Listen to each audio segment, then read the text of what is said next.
All right, Kiss Army, welcome to the KissFAQ Podcast. Thank you for giving us your time today and letting us into your head. I hope we don't do any damage. We hope that you enjoy.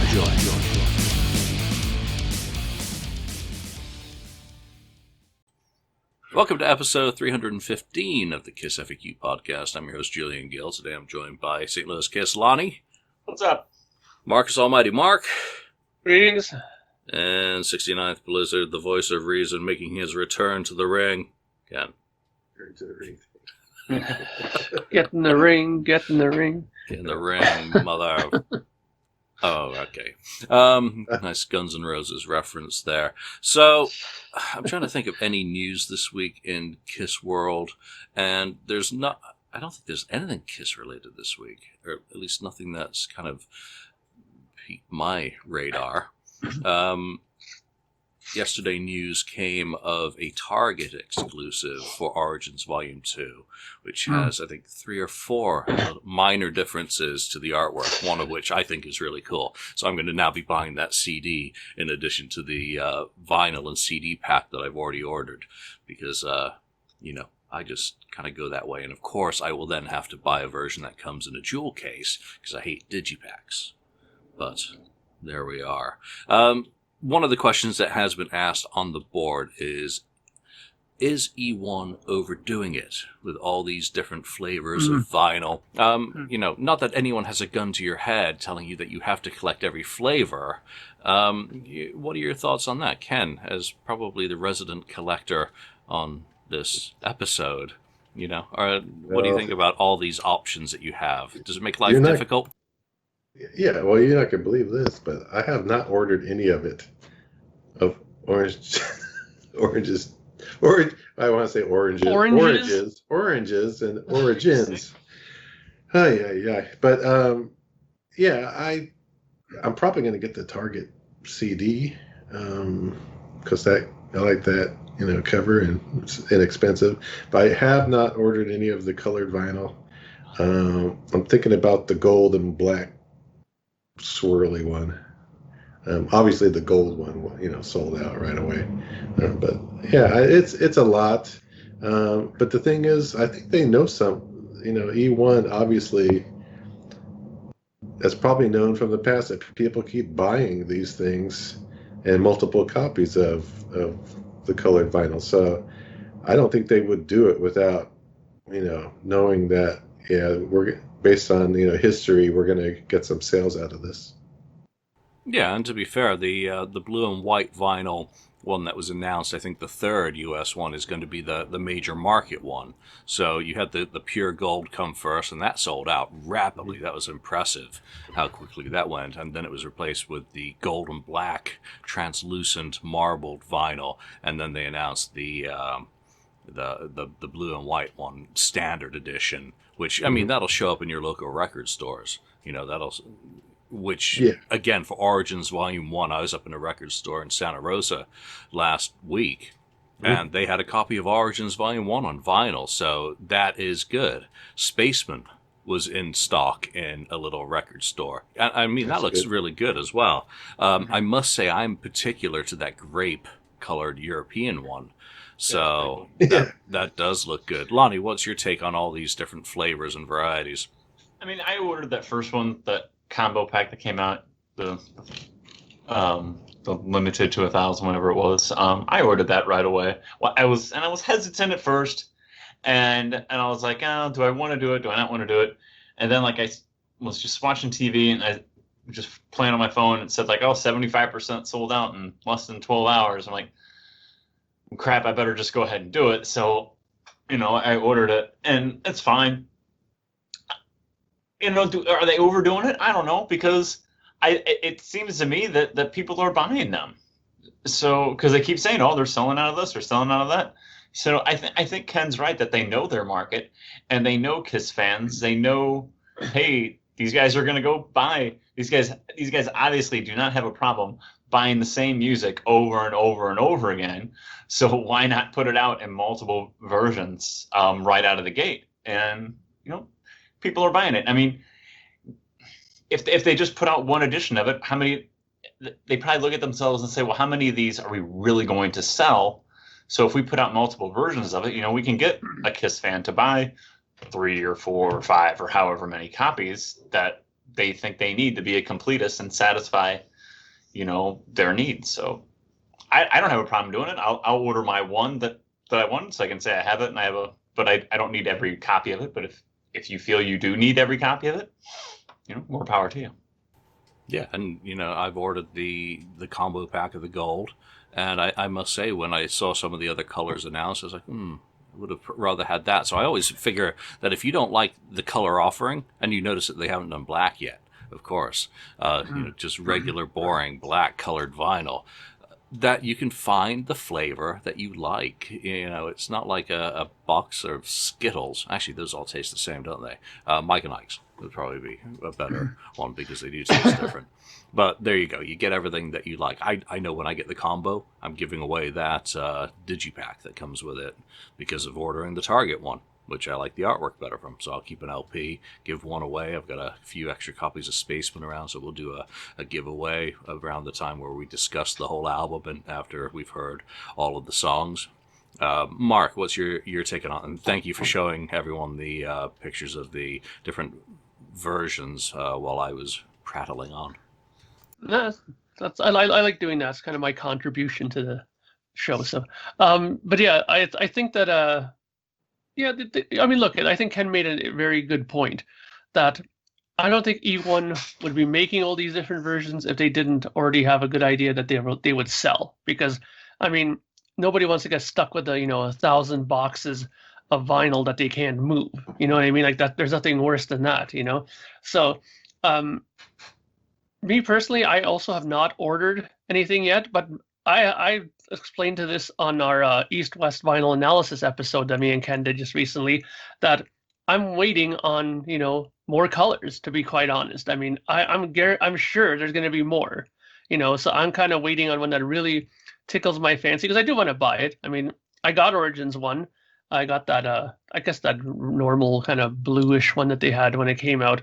At first, I got that one.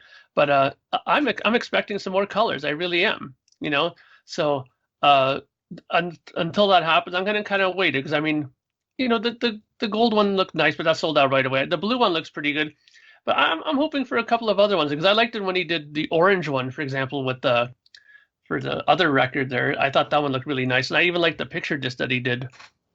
That kind of looked cool how he did that. So I'm kind of waiting on there. I'm looking to see if maybe they might have like a red, or who knows, maybe a green or something. That'd be odd if he made a green vinyl for this album. But I'm actually just waiting for a different variation, because I am not going to be surprised if they come out with like at least 8.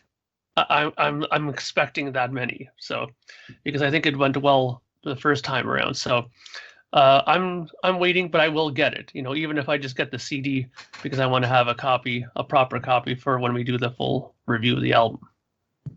Yeah, fair enough. So just tell me about your recent East-West podcast with Ken. What did you guys cover, for anyone who hasn't managed to check it out yet and maybe doesn't follow you guys?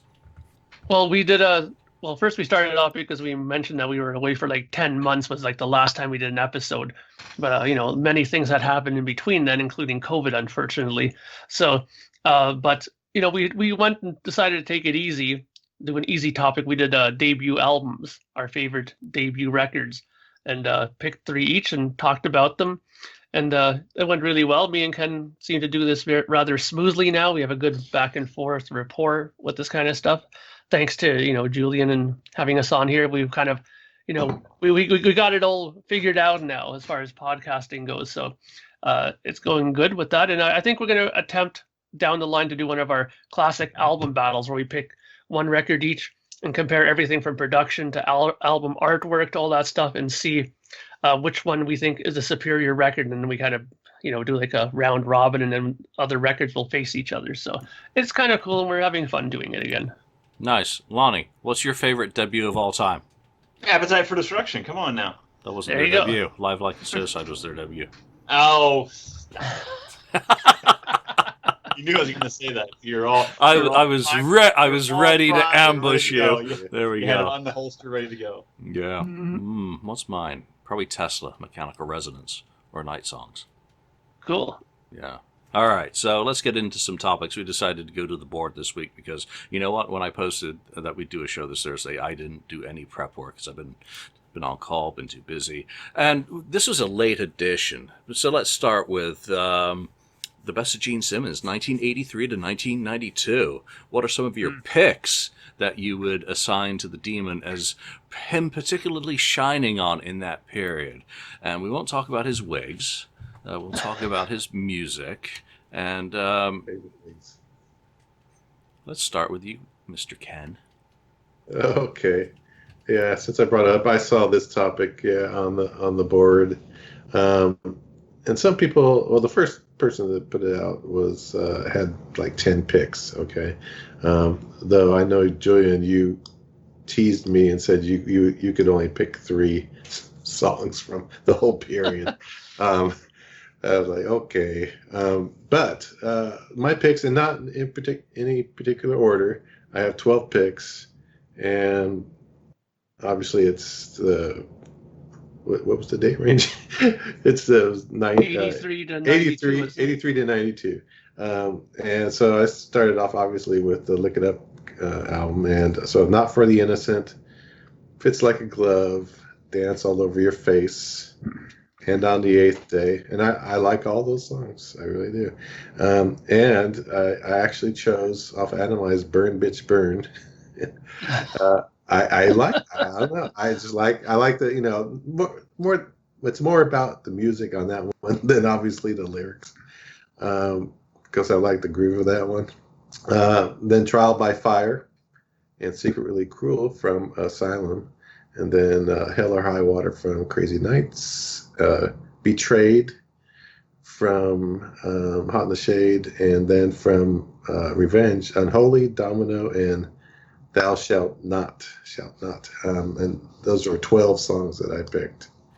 I think, for me, they're all great for me. That's pretty much his contributions in the Unmasked period that Paul allowed on the albums. Yeah, Paul. That's right, the ones that Paul allowed. I think he only left 2 songs off, so both on Hot in the Shade. No, there's more than 2. Yeah, there's more than 2. Yeah, it's just this whole period was not one, where I think Gene particularly shone, at least until 1992. I would agree with you musically about Burn Bitch Burn, and I think that is far better musically than lyrically. But again, it just shows how rushed that maybe he never got past searching for a melody because of running off to do Runaway. So that's a good one. But I also think from the vault that we find that there's a lot of really good Gene songs that never got anywhere near Kiss albums. For whatever reason, probably because Paul was in the captain's chair. You know, Promise the Moon, why that ever went to Black and Blue to not use when that was actually one of, I think, his most effective recycles of earlier material. Absolutely stuns me. Mark, what about you for going through the unoriginal era with the best of Gene Simmons?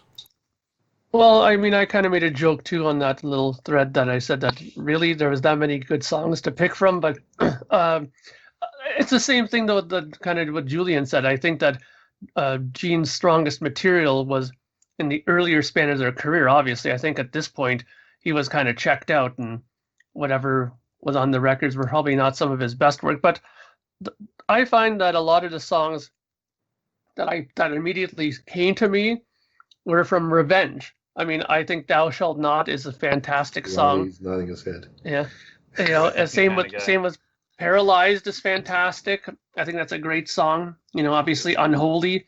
You know, but I mean, Unholy I was always kind of, you know, unsure about picking, mainly because of the fact I'm wondering how much of that is actually him as far as writing. I mean, it's a lot of Vinny, right? I mean, how much of that is really Gene, right?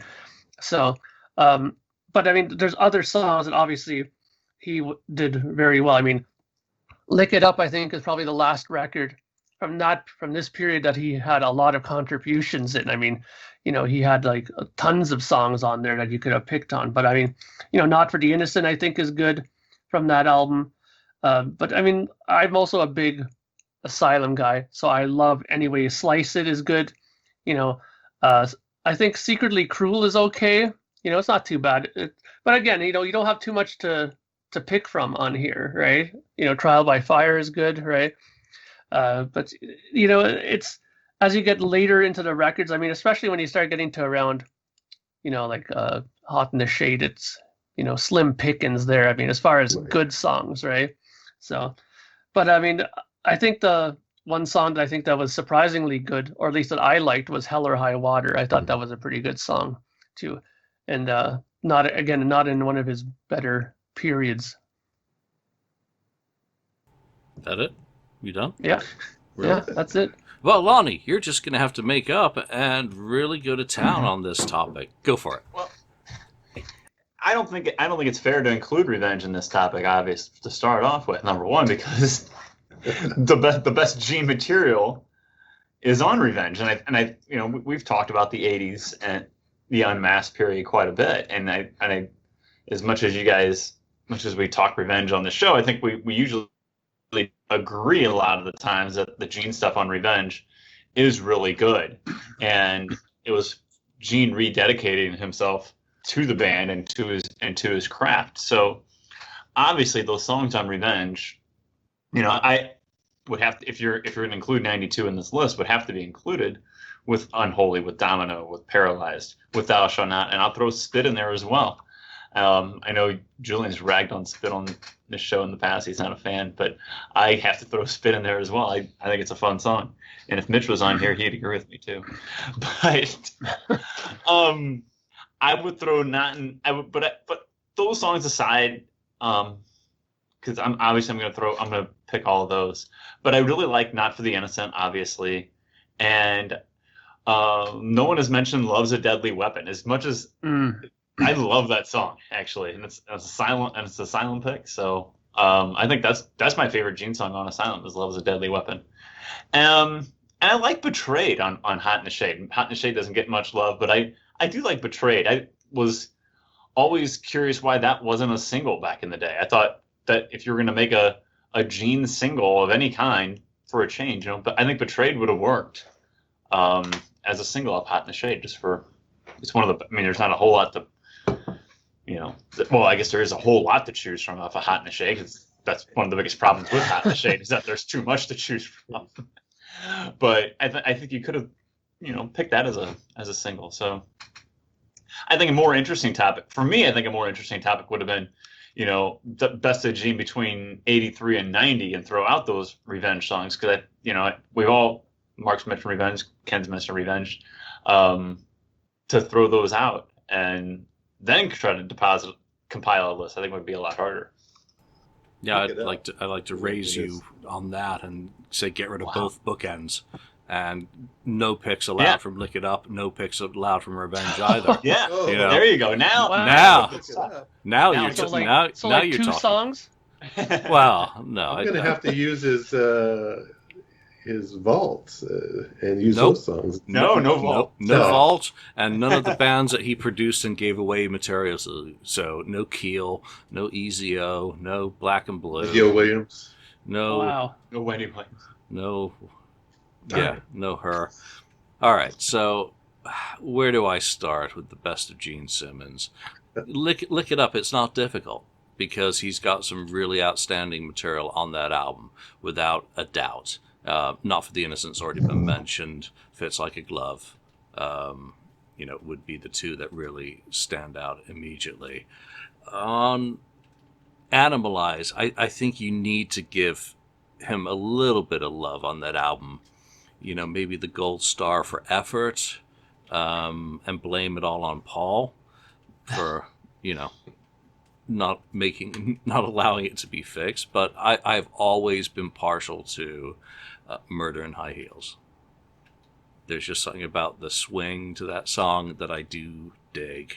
And yes, everything is very unrefined. Everything is all a little bit of phoned in with Gene stuff on that album. But I also agree with the sentiment that a lot of the music is better than the finished product really represents. Asylum. There's really only one song of Gene's on that album that I will give kudos to, and that is Secretly Cruel. Really? That's it? Yeah. And this is your. I know this is your album. favorite, like. Yeah, Like, but this is your but album. when you're talking about the best of Gene Simmons, Okay. 1983 to 92, I want to leave room to talk about some stuff. Hell or High Water's already been mentioned, and that really is probably his, best song on Crazy Nights. Moving on to Hot in the Shade, Betrayed's been mentioned already, which I agree with, and also The Street Giveth and The Street Taketh Away. Yeah, that's Really like that song, and Cadillac Dreams. Yeah, again, it's got a little bit more swing to it as a song, a little bit out of the box, out of the usual sort of Kiss style, and it stands out. Is it an excellent song? No, but we're talking about Gene Simmons in the 1980s here, so I think it fits into my list quite nicely. Revenge, straight up, I'll go right for Paralyzed before anything else today, of course, because things do change. And then I think I will go with Unholy. I don't care how much is Vinny, which, by the way, happy birthday, Vinny. It's more a matter of Gene's vocal on that is absolutely, again, it really sets the tone for the album. It sets so many different things with Bruce's guitar work coming together. Again, Vinny's an important part of what made that song fantastic. And of course, I think Vinny was responsible for the album title as well. So we don't need to be afraid of mentioning Vinny making the song great, or Bruce executing it fantastically, or Bob Ezrin nailing the production on it. That's a Gene song through and through. That was like Deuce 2.0 for a new generation of Kiss fans. So, that's really it. There's not much more off Revenge that I really think fits into being the very best of Gene through this period. Certainly not Spit, ever. I know you. Especially at MTV Unplugged. Just morally reprehensible decisions these guys make. Yeah, let's do Spit acoustically. No. I'm disappointing today. Hey, I've been nice about Revenge today. You have. Yeah. I should get like a cookie. All right, let's move on. And Ken, thank you for doing all the legwork and coming up with the topics that we're going to discuss today. So I'm just making that very clear that if anyone has any issue with these topics, it's all his. Ken actually did show prep. Ken did the work. We just show up here. All right, so are we already seeing what it's like when the band decides to call it a day and actually hangs up their cod pieces? We're in a very weird period during COVID. Everyone's gotten through the shock of being in a pandemic situation, is back to fighting about everything under the sun, including the band. Forget all that stuff outside music, that people are fighting about. Now people are really nitpicking the band. Are we seeing how things are going to be for an eternity after the band go off into the sunset? Or do you have a rosier outlook? And Ken, I'm not going to you first. I'm going to Lonnie. Yeah. I think we are seeing a peek behind the curtain of what it's going to be like when the band does call it a day. When they've played their last song, when they've played Rock and Roll Night for the last time and walk off the stage. I think we are seeing a little bit of what it's going to be like. I think. Like other retired bands, just say like the Beatles, for example. The Beatles still put out different collectible box sets and things like that, and remain in the public eye and remain relevant. And I think Kiss will be on track to do the same. I think we're seeing these different colored vinyls. We're re-releasing like these classic T-shirts, things like that. I think that's really what we're gonna see. That's how Kiss is going to exist moving forward. They're still going to release product. It's Kiss. It's just like the Beatles. How can you not? Because you can still make money off it, and this is America, so why not try to continue to make as much money as you possibly can off of something? So I think we are seeing what it's going to be like, and we did see what it was like to a certain extent 20 years ago. I mean, Kiss had basically retired after that Australian tour in 2001. Well, what did we get after that? Well, we got the box set in November of 2001. We got the very best of Kiss in 2002. They continued to put out product. So I think, looking back at that, we can look forward and say, yeah, this is exactly what we're going to get, because they've already shown us what we're going to get. So I think, and I don't have a problem with it. So, I mean, I don't know why, if you don't like it, don't buy the colored vinyl. So I think it's exactly what we're going to have moving forward. And in 2003, we had Asshole. 2004. Oh yeah, 2003 was Symphony. Duh.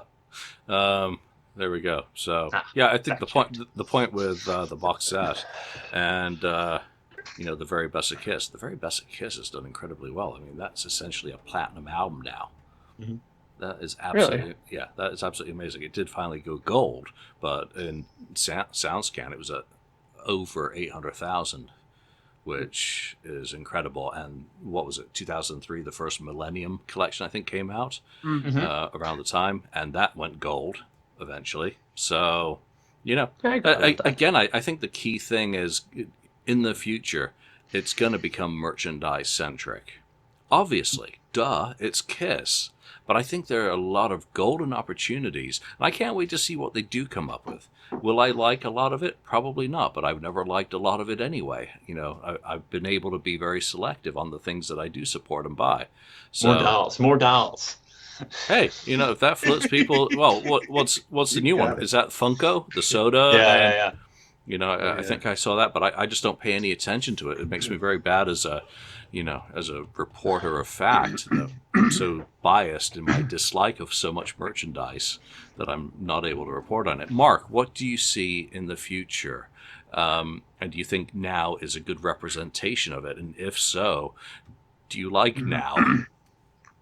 Well, I am very curious, to be honest. I mean, I think right now is not, I don't think it would be a total accurate thing, because I think in the back of their minds, they're thinking that they're going to resolve this and finish it up. You know what I mean? I think in their heads, there is going to be a conclusion to the end of the road tour and stuff like that. So I don't think that what they would do after it's all wrapped up is being shown right now, because I think that they're waiting to keep that card in their deck until it is actually done, right? Because I keep hearing things here and there that there's so many things in the works that they're going to do eventually. But one thing that COVID has done for me, at least, is that I've definitely stepped up my listening of podcasts and listening to a bunch of ones that I maybe didn't listen to very often before.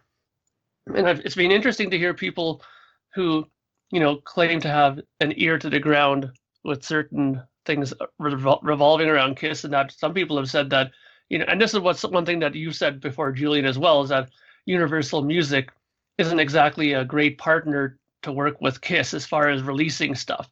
In fact, I've heard on a podcast somebody said that Universal Music actually dislikes working with Kiss, which would explain why there's very little stuff coming out of that end as far as albums. I think they're just going for the bare absolute minimum effort that they need to do, and that's about it. The doll stuff and all those Funko things, I think that's nothing to do with Universal. So of course that end of it might continue to flourish, and there might be many things coming out.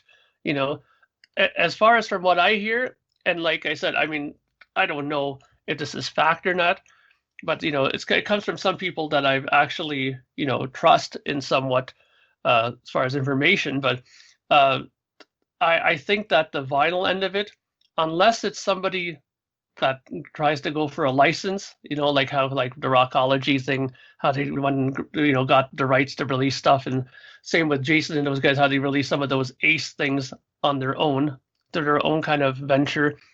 I think that's going to be your best bet for some really cool vinyl stuff, because according to what I hear, if you're expecting Universal to do it, don't, because they apparently they don't want nothing to do with Kiss.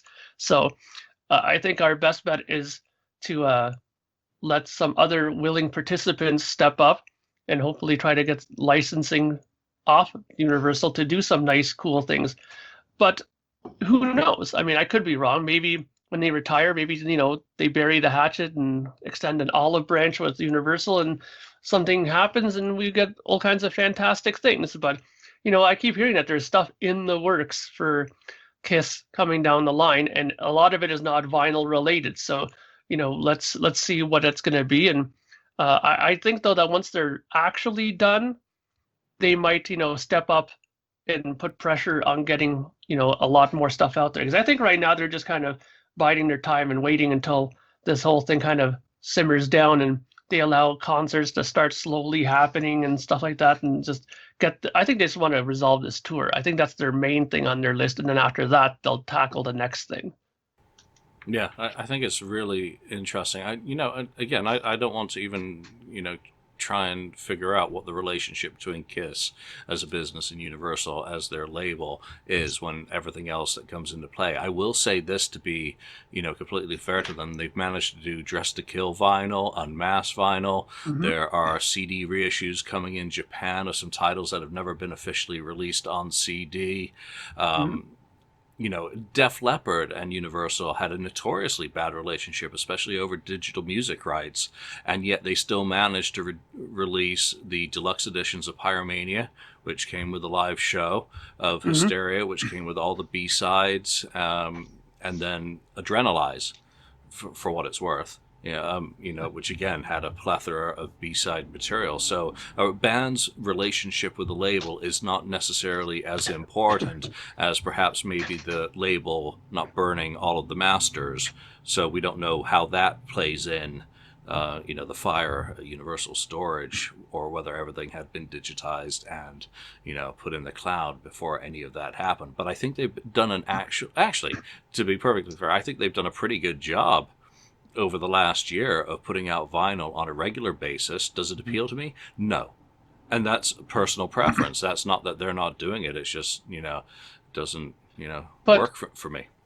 But what I'm trying to get at, I mean, I agree that those things that they're putting out now, they're great. I mean, I did jump in and get the Unmasked splatter. I did order. It's one of the few times I've actually ordered these kinds of Kiss records of late. But what I'm more thinking of is back to my comment about that they're trying to go in with the bare minimum. I mean, sure, it's easy enough to release this. They have 100,000 leftover album covers that they can just reuse. It's just a matter of them just repressing different colored vinyl for it and just reuse the stuff that's in the warehouse, right? I'm talking about when you're going to a label to commit, like you said, Def Leppard, they had a whole new thing come out, with B-sides and live concert that was pressed on vinyl and this and that, or on CD or whatever it was. I mean, I want to see something like that coming from Kiss, like how Rush is releasing these albums in deluxe form, DVDs and CDs and vinyl and all this, and get in big box with the booklet. I mean, those are the things I'm, would be impressed if Universal did. I mean, releasing a record, whether it's a color or a splatter, that's great, but that's hardly impressive in my eyes, because I can go do that. That's easy. Anybody can go and do that. But release a deluxe set of, The Elder or Creatures of the Night. But who's going to buy that? The same people that are buying this stuff. Yeah, but I mean, do they really want to? I mean, okay, let's just say The Elder, for example. I mean, sure, the four of us would go out and buy it, and the people who listen to this show would probably go out and buy it. But why make a deluxe edition of an album that never sold well? Does that make any sense? Well, The Elder was from a business perspective, does that make any sense? Well, that was just like a title I just whipped out, The Elder, But I mean, that's why though. But that's why we're not going to do The Elder. Stand back while I whip out my Elder. That's why. But that's why they're not going to do Creatures either. Creatures didn't sell well. As much as we love Creatures, it didn't sell well. There's legal issues. I mean, around a lot of this stuff, and we don't know, how that Pyromania, for example, that live show, because Kiss has King Biscuits from January '84. What's it, Nashville? Which have already kind of been out and are pseudo already legitimized. I think you could pay Wolfgangs to hear that. Well, go back to the tapes on that, and then you've got something that goes very well with a Lick It Up Deluxe, because you don't have B-sides. You've got the edits for both singles that came out, and that is really it. unless you go back to the demos, which God knows what that means in terms of Mr. Vincent. The same goes for Creatures of the Night. God knows what all the issues are around all of that surrounding material. Now, what is there that maybe is sitting in a vault somewhere for Creatures? Well, you already know that there's Not for the Innocent, a demo from August '82, I think. So that's one thing. There's the single edit. We know that there are the 4 songs from Killers, which, has still never had an official release in the U.S. other than as Hysteria vinyl. So there are lots of things. You could package Killers up with Creatures, since they're all from the same producer, from the same era, and were in continuation. So there are ways around, in my mind anyway, a lot of the problems that go with that, where you don't end up with a box set that's like And Justice for All, with all these extra shows and whatnot. Ken, we got to get you in here. Yeah, well, I agree with a lot of your points. The point about what the Beatles are doing, Lonnie's point, it's a good point. The only difference there is the Beatles sell a hell of a lot more copies of merchandise or music than Kiss will ever on for all those releases. That's the only thing there. So I think Universal or whoever has to really pick and choose and put a real good package together, something that's gonna, they thought, okay, this is gonna sell because we have this in it, we have all these things in it, unreleased stuff. If they can find all that unreleased stuff, I think they'll sell it. And as far as the Universal and Kiss and that relationship, and Universal not liking Kiss, well, Universal, if you don't like Kiss, sell them back their music, give them back their stuff, if it's that bad. Obviously they're making money, or they wouldn't be continue releasing these albums, or these colored vinyls, so yeah, it's the thing I think about is, this is kind of, I think it's going to be like. But I do think that once Kiss does that final last show, the real last tour, I guess, show, end of the road, that they're going to release something around then or just after that, because it's going to be probably publicized that this is their last big concert and so on, and that's it, that they're done, and they'll release something because they can have they'll be out there, somehow, and they'll be able to put a big box set of something out at that time, and then going down the road, it may be quiet and just get a hit and miss kind of stuff. Who knows? I hope they get their act together, whoever it is, whether it's Universal and Kiss or both, to work as a team to put out some nice box sets that the fans are hoping to get down the road. Yeah, I think they need to throw the kitchen sink into the next project, whatever it may be, and to erase some of the ghosts of Destroyer Resurrected and Love Gun Deluxe, and really go all in order to make something that is absolutely fantastic. Because if it doesn't sell, then they know it's not worth ever doing anything again. And Kiss fans can just shut up once and for all and say, hey, you had your opportunity. We put out this fantastic piece of product.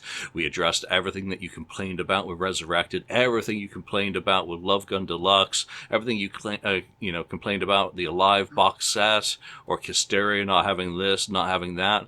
We did it with this thing, and you guys obviously are not interested in it. So the 4 guys who do a podcast can just shut up, because it's not worth our time, and you guys are just absolutely unrealistic morons. Did you say Alive box set? Yeah, remember the Alive 75 to 2000? Oh, that one. Okay. Yeah, that was. I didn't even consider that a. No, I do, because. What do you know? You're not telling me. Because it came with the Millennium. Came with the Millennium box that. The 35th. 45th anniversary. Yeah, Anyway. whatever it was that came with the Millennium Concert, which at the time was Yeah, I have that. definitely worth the price of admission, as was the single CD editions of Alive and Alive Yeah. 2. So Right. that was an absolute winner. Yeah, But that's Take it off. It was good. Yeah. That's a great point, though, that you made, Julian, though, about the whole thing about the people not buying it. Because, I mean, for all the clamoring, and I think that Kiss fans are pretty notorious for this, there's a lot of bickering and bitching, but then when they're given something, you know, they stalled on it. You know, it's like that. Now, whose fault is that? It's not Universal. That's your fault now. You didn't buy it.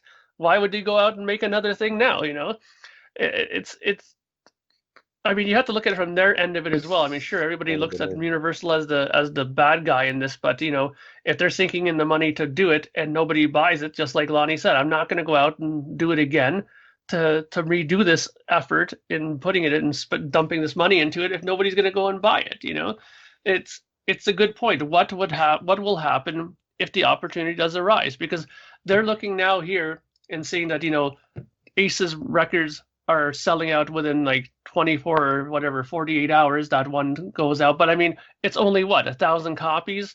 That's really not a whole hell of a lot of records, really, if you think about it, right? For a band, especially of a Kiss's stature, you know. So what kind of sales would satisfy a Universal corporate guy? Do they have to sell 2,500 copies of a deluxe edition? Do they have to sell 5,000 copies of it? Because don't forget, Universal Music has a lot of artists, and artists that, believe it or not, some are actually going platinum now in this time period, you know? So when a band like Kiss, who can't sell, you know, maybe 10,000 copies of something, you know, why would they look into them when they have an artist that can sell millions now in this time period, right?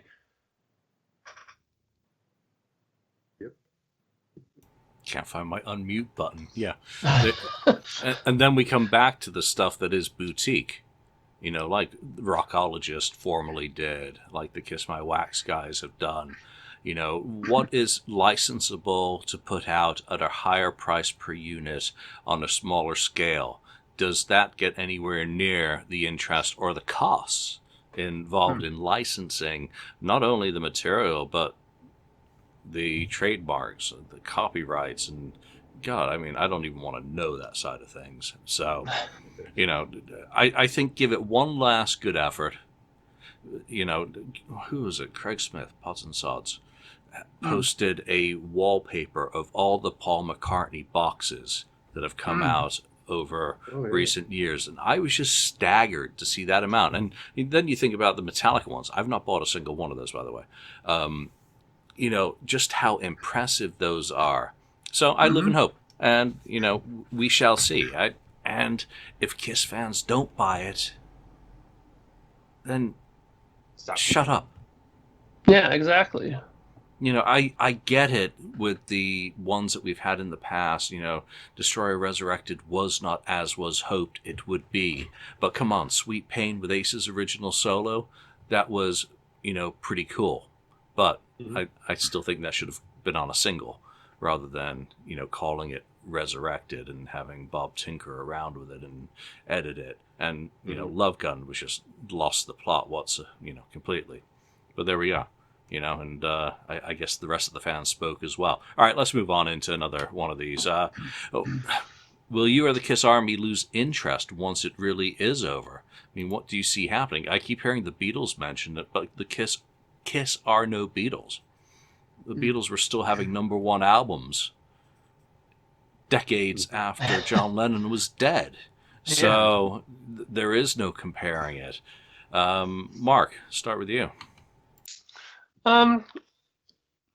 It's interesting because I think it all depends on what comes out. You know, like what we were talking about now. What comes out when this starts winding down? Because will I lose interest in it? I mean, right now, my interest in Kiss is not as high as it was maybe, let's say, 5 years ago. Okay, when they were an entity that could or should have still released more studio records besides Monster and Sonic Boom. I think that they still had it in them to release some more stuff, but we didn't get it.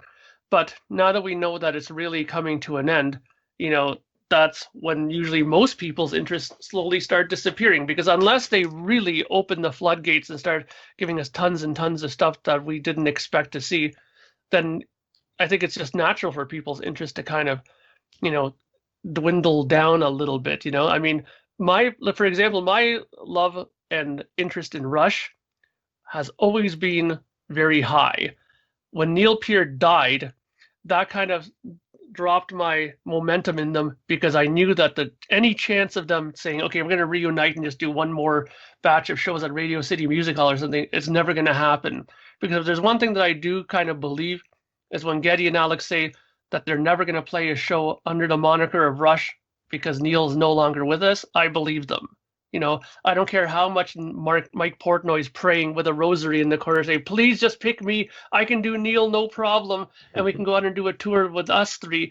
It ain't going to happen. You know what I mean? Even though he'd probably do a good job. He's a great drummer, right? But I just don't, they're very loyal. This is a band that was together for like 40 plus years and never changed a member once in that band, except for obviously Rutsy. But, that's long, long in the history. But, even that, that kind of made me drop my interest in it. And what's kept it is that they're putting out these, Farewell of the King's box set, the Hemispheres box came out, the Permanent Waves one came out, So there's always hope that something's going to come out. I mean, the Beatles thing is a great example too, because now they're doing this thing with Giles where he's remixing some of these classic albums and they're releasing in all these different formats. A simple CD one for people who can't afford the stuff, to a double disc one, to a 4 album, to like a 6 album. Like there's all kinds of things that you can get, right? So I think my interest will be determined by what comes out. Yeah. Lonnie. I don't think my interest is gonna wane too much when they finally call it a day. I think I'll still collect. I think there'll always be some kind of Kiss trinket or Kiss merchandise that I want, whether it's a new release item or whether it's something that I never got. You know what I mean? There's still stuff from the 70s that I don't have, or stuff, maybe some Spencer crap might just, oh, I want that all of a sudden. I never did buy that. You know what I mean? I think that will always be there. And I say, and I feel confident in saying that, in the fact that I've always loved Kiss. I don't ever remember not loving Kiss and not wanting more Kiss stuff. I've never been in a place in my life where I don't want more Kiss stuff. I've always wanted Kiss stuff since the time I was a little kid. And that's before Revenge came out or anything, because my brother had Creatures and Destroyer. That's what turned me on to him in the beginning. So I've always wanted more Kiss albums and more Kiss things. And when the farewell tour came to a close, and never really had a final show back in 2001, I still kept on collecting. I want this variant of this album. I never did get it.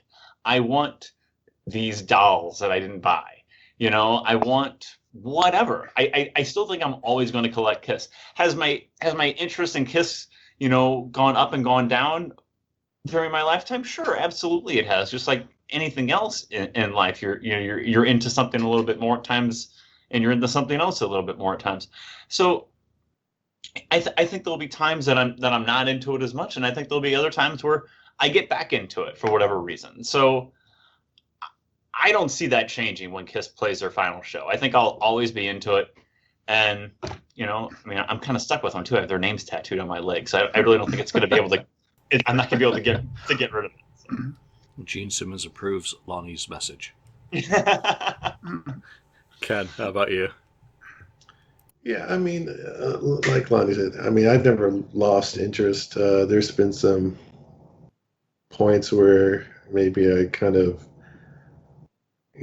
wasn't paying enough attention, as much attention as I used to, here and there. But I want them to be. The thing is, I want to get excited about something they're doing. It used to be that way with new music. That gets me real excited, and touring, and touring, coming around touring, and being able to go out there and see them in concert. Those are the real exciting things for me to get all started. But then if they stop that, well, obviously they already stopped the new music. The touring, that's what are they going to do? They're going to have to keep the excitement of us older fans out there that can just keep getting older and older. They're going to have to do some cool stuff to keep some excitement out going. Again, I don't think they're going to do. I really don't think Kiss 2.0 is going to happen. At this point, it doesn't. To me, it doesn't make sense. They could try it, but I don't think so. And a lot of the fans, as they're getting older, there are some Kiss fans. Children of older fans have become Kiss fans and so on. But a lot of those are because there's been new music, or they've been taken to concerts and gotten into it that way. I don't know how much they're gonna gain new fans after they hang it up, as part of the younger crowd. Yeah, they put out more Scooby-Doo movies or whatever. I don't know how much that really builds a fan base compared to going out and actually seeing them live or something like that. So otherwise, I keep myself, they're gone, there's nothing coming out, I go back to the music. I'll go back to my bootleg videos or Kissology, all that stuff, and enjoy it, because that I'll always enjoy. Which to this day I still, I'll go, oh, I feel like, watching, Winterland 75 or whatever. It's always good. It's always good, and I always enjoy it. So that's all you can do. Yep, I'm not worried. About what happens. I'm not after. worried. Yeah. Whatever happens. I will settle for being alive when they've quit. And finding out what happens, and just see it. Everything else is going to be a bonus. I listened to a bunch of Kiss shows in the past week, and I just sat there enjoying the living daylights out of just listening to them. No project associated with them, no writing, no research, no reason. I was listening to these because I wanted to. And I was going back, and I got to one song, and I was like, go back. I want to hear that again. Go back. I listened to this one song 9 times. I hit repeat after it ended. Wow. And it was like 9 minutes, the track. Ooh. And I just didn't move. I was enthralled by that at that moment.